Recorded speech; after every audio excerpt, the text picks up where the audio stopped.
La mer de la Sérénité sera notre troisième balade lunaire. Elle se situe ici, à l'est de la mer des Pluies et au nord-ouest de la mer de la Tranquillité que nous avons déjà visitée. D'abord, un zoom pour nous rapprocher. Voilà. Et pour mieux en voir les détails, je vous propose une de mes images prises au C14. Comme pour les autres mers, les laves de la mer de la Sérénité masquent le gigantesque bassin d'impact sous-jacent. Il en reste deux traces. D'abord, le pourtour de la mer lui-même dessine un anneau qui, chose intéressante, ne passe pas par les monts situés au nord-ouest. Ceux-ci ont été créés indépendamment lors du fabuleux impact qui a formé le bassin de la mer des Pluies. Plus discret, un anneau interne se détecte grâce à certaines ondulations ou marques blanchâtres au sol. Cet anneau est totalement enfoui. Pour commencer notre promenade, il faut zoomer à nouveau en nous centrant sur la partie nord de la mer. Voici les monts Caucase puis Apennins qui ouvrent la porte sur la mer des Pluies. Un peu plus bas, nous croisons trois structures lunaires très petites mais originales. Le dôme Valentin, quasi invisible, le blanc cratère Linné et l'étrange cavité Aratus Ca.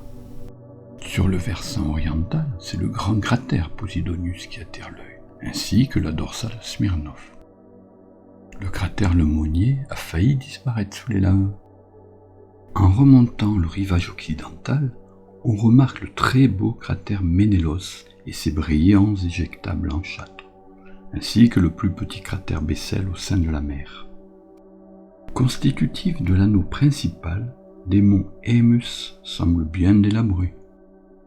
Enfin, on remarque de très belles rainures ici, là et encore là.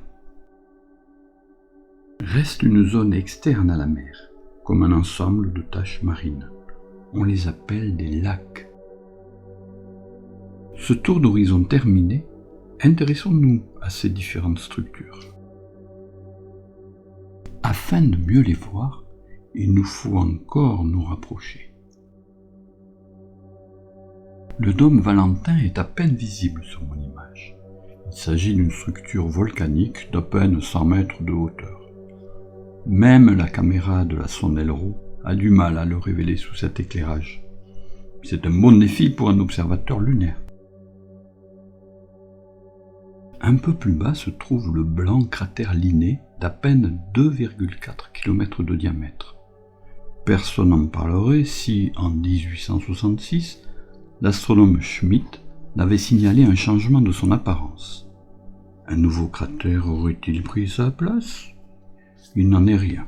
Il s'agit sans doute d'une illusion due à l'angle d'incidence des rayons solaires. L'image L-Rock montre qu'il s'agit d'un très beau cratère bol, âgé de moins de 10 millions d'années probablement. Aratus Ca est une toute petite cavité assez étrange. Polymorphe, elle tient à la fois du bassin d'effondrement, d'un effet du volcanisme et d'une rainure. L'image L-Rock la montre dans toute sa majesté.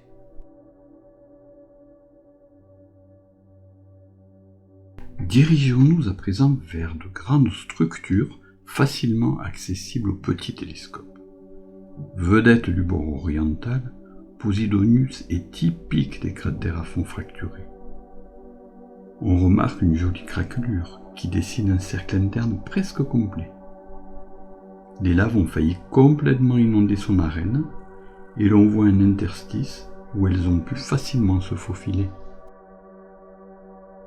De son côté, le Monnier n'a pas aussi bien résisté que Posidonius. Pour enjoliver le décor, la dorsale Smirnov serpente joliment près de Posidonius. C'est une sorte de ride créée par les mouvements sous-jacents par compression. La lave en surplus a formé cette sinuosité en se refroidissant. Passons sur le rivage sud-ouest de la mer.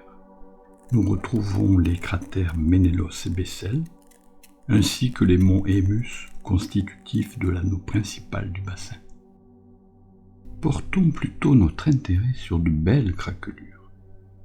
Les rainures Sulpicius gallus, les rainures Ménélos et les rainures Pline. Elles signent un phénomène de flexion en bordure de mer. Il est dû au poids considérable des laves qui, s'accumulant au centre du bassin, ont peu à peu produit son affaissement. Ça a fait craque en quelque sorte. Enfin, à côté du joli cratère Manilius, voici un ensemble de taches marines, qu'on appelle des lacs, et dont je vous laisse découvrir leur dénomination latine. Ne me demandez pas pourquoi le lac des Tourments côtoie le lac du Plaisir.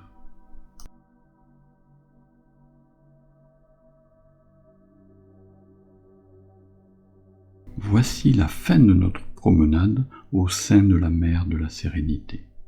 J'espère qu'elle vous a plu et vous inspirera quelques observations qui enchantent toujours l'œil.